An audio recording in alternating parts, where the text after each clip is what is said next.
पहला प्रश्न। बुद्ध कहते हैं वासना दुष्पूर है। उपनिषद कहते हैं जिन्होंने भोगा उन्होंने ही त्यागा। आप कहते हैं न भोगो न त्यागो वरन जागो। कृपया इन तीनों का अंतर संबंध स्पष्ट करें। अंतर संबंध बिल्कुल स्पष्ट है। बुद्ध कहते हैं वासना दुष्पूर है। बुद्ध वासना का स्वभाव कह रहे हैं। कोई कितना ही भरना चाहे भर न पाएगा। इसलिए नहीं कि भरने की सामर्थ्य कम थी। भरने की सामर्थ्य कितनी ही हो तो भी न भर पाएगा। ऐसे ही जैसे पैंदी टूटे हुए बर्तन में कोई पानी भरता हो। इससे कोई सामर्थ्य का सवाल नहीं। पैंदी ही नहीं है तो बर्तन दुष्पूर है। न सामर्थ्य का सवाल है, न सुविधा का, न संपन्नता का। गरीब की इच्छाएं भी अधूरी रह जाती हैं, अमीर की भी। दरिद्र की इच्छाएं भी अधूरी रह जाती हैं, सम्राटों की भी। सिकंदर भी उतने ही खाली हाथ मरता है जितना राह का भिखारी। दोनों के हाथ खाली होते क्योंकि वासना दुष्पूर है। बुद्ध सिर्फ वासना का स्वभाव कह रहे हैं। उपनिषद कहते हैं जिन्होंने भोगा उन्होंने ही त्यागा। अब जो भोगेंगे वही वासना का स्वभाव समझ पाएंगे, दूसरे तो समझेंगे भी कैसे। वासना से दूर दूर खड़े रहे, डरे रहे, भयभीत रहे, वासना में कभी उतरे ही नहीं। कभी वासना के उस पात्र को गौर से देखा नहीं, हाथ में न लिया जिसने पैंदी नहीं, तो वासना का स्वभाव कैसे समझोगे। वासना के स्वभाव के लिए वासना में उतरने के अतिरिक्त और कोई उपाय नहीं। जो उतरेगा वही जानेगा। जो दूर खड़ा रहेगा वंचित रह जाएगा। जो दूर खड़ा रहेगा ललचाएगा। उसे पात्र तो दिखाई पड़ेगा, वो जो पैंदी नहीं है वो दिखाई ना पड़ेगी। और दूसरे के पात्रों में उसे ये भ्रांति रहेगी कि कौन जाने भर ही गए हो। सिकंदर तो बाहर से तुम देखोगे तो क्या तुम सोच पाओगे कि इसका पात्र भी खाली है। बड़े महल है, बड़ा साम्राज्य है, बड़ा धन वैभव है, बड़ी शक्ति संपदा है। कैसे तुम समझोगे। पात्र पर हीरे जवाहरात जड़े पर पैंदी नहीं। और हीरे जवाहरातों से थोड़ी पानी रुकेगा पात्र में। गरीब का पात्र टूटा फूटा है, 2 कौड़ी का है, अल्युमिनियम का है। सिकंदर का पात्र स्वर्ण का है, हीरे जवाहरात जड़े, पर दोनों का स्वभाव एक सा है। दोनों में पैंदी नहीं।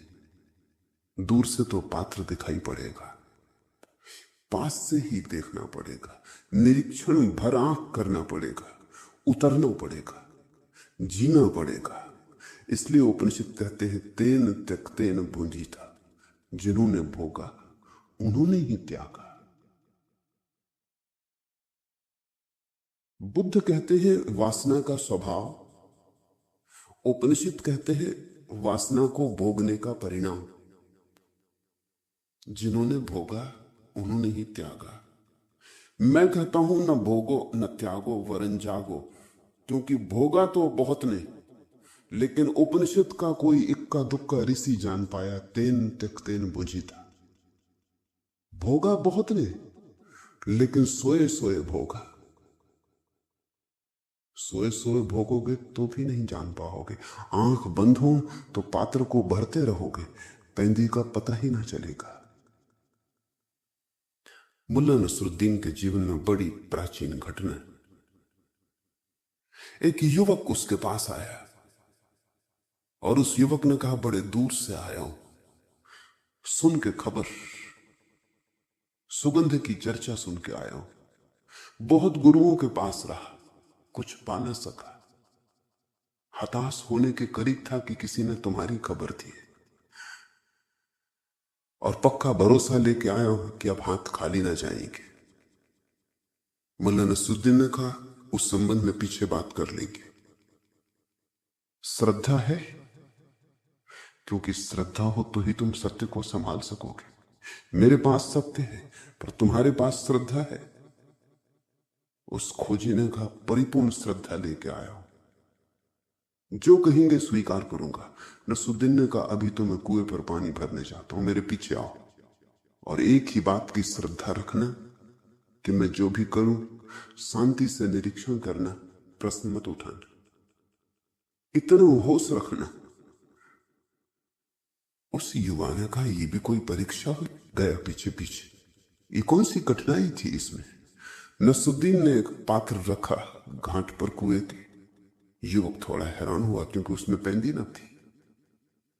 नसरुद्दीन ने दूसरा पात्र कुएं में डाला, पानी भरा और पेंदी शून्य पात्र में उंडेला। युवक ने कहा, यह आदमी पागल है। सारा पानी बह गया और नसरुद्दीन ने तो देखा ही नहीं। उसने तो फिर कुएं में पात्र डाल दिया, फिर भरा, 2 बार 3 बार, चौथी बार युवक भूल गया कि यहां चुप रहना। उसने कहा, रुकिए, ये तो ताजिंदगी ना भरेगा, ये तो हम मर जाएंगे भर भर के, तो भी ना भरेगा क्योंकि इसमें पेंदी नहीं। नसरुद्दीन ने कहा, बस खत्म हो गया संबंध। कहा था श्रद्धा रखना, चुप रहना। और पेंदी से हमें क्या लेना देना है? मुझे पात्र में पानी भरना है, पेंदी से क्या प्रयोजन? फिर मुझे जब पात्र में पानी भरना है तो मैं उसके ऊपर ध्यान रख रहा हूं कि जब सतह पर पानी आ जाएगा, पेंदी से क्या प्रयोजन? उस युवक ने कहा, या तो आप पागल हो और या मैंने अपनी बुद्धि गंवा दी। नसरुद्दीन ने कहा, जाओ, दोबारा इस तरफ मत आना, क्योंकि असफल हो गए, चुप न रह सके। अभी तो और बड़े इम्तिहान आने को थे। वो युवक लौट तो गया लेकिन बड़ा परेशान हुआ, रात भर सो न सका, क्योंकि उसने सोचा कि इतनी सी बात तो किसी मूढ़ को भी दिखाई पड़ जाएगी। जरूर इस आदमी का कोई दूसरा ही प्रयोजन होगा, कोई परीक्षा थी। मुझे चुप खड़े रहना चाहिए था, मैं चूक गया। एक गुरु मिला तो अपने हाथ से चूक गया। मेरा क्या बिगड़ता था? अगर पानी न भरता था तो उसका पात्र था, अगर श्रम व्यर्थ जाता था तो उसका जाता था, मैं तो चुपचाप खड़ा रहता। आखिर कितनी देर ये चलता है? मैंने जल्दी की, मैं चूक गया। वो दूसरे दिन वापस आया, बहुत क्षमा मांगने लगा। नसरुद्दीन ने कहा कि नहीं, जितनी समझदारी तूने मुझे बताई, अगर इतनी ही समझदारी तू अपनी जिंदगी के प्रति बताए तो मेरे पास आने की कोई जरूरत नहीं। जिस पात्र को तू भर रहा है उसमें पेंदी है। उसने कहा, कौन सा पात्र? नसरुद्दीन ने कहा, फिर तू चूक गया, उतना ही इशारा था। तुझे दिखाई पड़ गया कि पात्र में पेंदी ना हो तो भरा नहीं जा सकता। तूने इतने दिन से वासनाएं भरी, कामनाएं भरी, अब तक नहीं भर पाई। कहीं ऐसा तो नहीं कि उनमें पेंदी नहीं? लेकिन फुर्सत कहां है हमें? कौन चिंता करता है पेंदी की? जब भरना है तो हम भरने का विचार करते हैं। नहीं भर पाते तो सोचते हैं दूसरे बाधा डाल रहे हैं। नहीं भर पाते तो सोचते हैं श्रम जितना करना था उतना नहीं किया, भाग्य ने साथ ना दिया। 1000 कारण खोज लेते पर एक बात नहीं देखते, कहीं ऐसा तो नहीं कि वासना दुष्पूर। तो मैं कहता हूं, न भोगो न त्यागो, जागो। क्योंकि अगर भोगने में डूब गए, भूल गए, तो कौन जानेगा, कौन पहचानेगा वासना के स्वभाव को कि वासना दुष्पूर है। तुम भोगने में खो सकते हो बड़ी आसानी से, और फिर घबरा के भाग भी सकते हो। बहुत दिन भरा और न भर पाया, फिर तुम भाग भी सकते हो त्याग की तरफ। लेकिन मूर्छित भोग, मूर्छित त्याग समान धर्म है। उनमें कुछ भी भेद नहीं। मंदिर में बैठो कि मकान में, दुकान में बैठो कि हिमालय पर, कुछ अंतर नहीं है। अगर तुम मूर्छित हो तो तुम वही हो।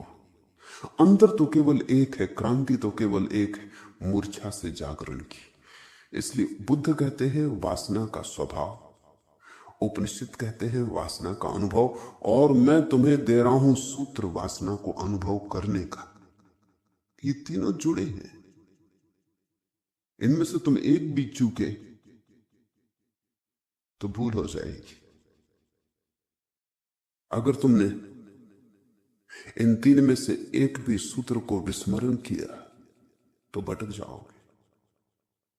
फिर अगर विस्मरण ही करना हो, तीन सूत्र अगर ज्यादा मालूम पड़ते हो, तो मेरे अंतिम सूत्र को ही याद रखना, क्योंकि अगर अंतिम सूत्र याद रहा तो बाकी दो अपने से याद रह जाएंगे। वासना दुष्पूर है, ऐसा बुद्ध कहते हैं, ऐसा तुमने अभी जाना नहीं। भोग अंततः त्याग में ले जाता है, ऐसा उपनिषद कहते हैं, तुम्हें अभी ले नहीं गया। वासना में तुम इतने दिन जिए हो, बुद्ध से थोड़े ज्यादा ही जिए हो। बुद्ध को तो 2500 साल हो गए छुटकारा पाए, तुम 2500 साल ज्यादा अनुभवी हो, फिर भी तुम्हें वासना दुष्पूर न दिखी। उपनिषद को तो लिखे 5000 साल हो गए। जिन्होंने भोगा उन्होंने त्याग दिया, और तुमने इतना भोगा और अभी तक न त्यागा। जरूर कोई चूक हो रही। जाग कर भोगो, भागने में मत पड़ना। अन्यथा मैं देखता हूं तुम्हारे त्यागी, तुम्हारे महात्मा तुमसे जरा भी भिन्न नहीं। तुम अगर पैर के बल खड़े हो, वे सिर के बल खड़े, मगर बिल्कुल तुम जैसे। उल्टे खड़े होने से कहीं कुछ होता है। जिंदगी एक परीक्षण और जिंदगी एक निरीक्षण है, और जिंदगी प्रतिपल एक जागरण है। परीक्षा घट रही है प्रतिपल। न जागोगे चूकते चले जाओगे, और न जागने की आदत बन जाए तो अनंत काल तक चूकते चले जाओगे। और बहुत से रास्ते में स्थान मिलेंगे जहां लगेगा कि मिल गई मंजिल, और बहुत बार विश्राम करने का मन हो जाएगा। लेकिन जब तक परमात्मा ही ना मिल जाए, ये जिसको बुद्ध निर्वाण कहते हैं, वही ना मिल जाए, तब तक रुकना मत। ठहर भले जाना, लेकिन ध्यान रखना कि कहीं घर मत बना लेना।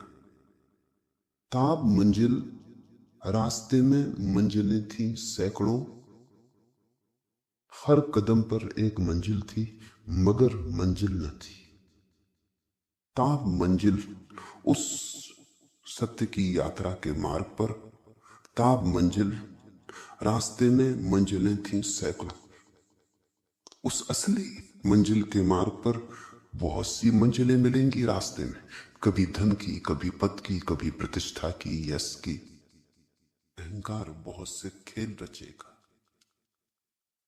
हर कदम पर एक मंजिल थी, मगर मंजिल न थी। और हर कदम तो मंजिल मिलेगी, लेकिन मंजिल इतनी सस्ती नहीं। अगर बहुत होश रखा तो ही तुम इन मंजिलों से बच के मंजिल तक पहुंच पाओगे। कठिन यात्रा है, दूभर मार्ग है, बड़ी चढ़ाई, उत्तुंग शिखरों पर जाना है, घाटियों में रहने की आदत है। मूर्छित होना जीवन का स्वभाव हो गया है। होश कितना ही साधो, सदता नहीं। बेहोशी इतनी प्राचीन हो गई है कि तुम होश का भी सपना देखने लगते हो बेहोशी में। जिससे कोई रात नींद में सपना देखे कि जाग गया हूं, सपना देखता है कि जाग गया, मगर ये जागना भी सपने में ही देखता है। ऐसे ही बहुत बार तुम्हें लगेगा होश आ गया, लेकिन होश रखना। ताब मंजिल, रास्ते में मंजिलें थी सैकड़ों, हर कदम पर एक मंजिल थी मगर मंजिल न थी। कैसे पहचानोगे कि मंजिल आ गई?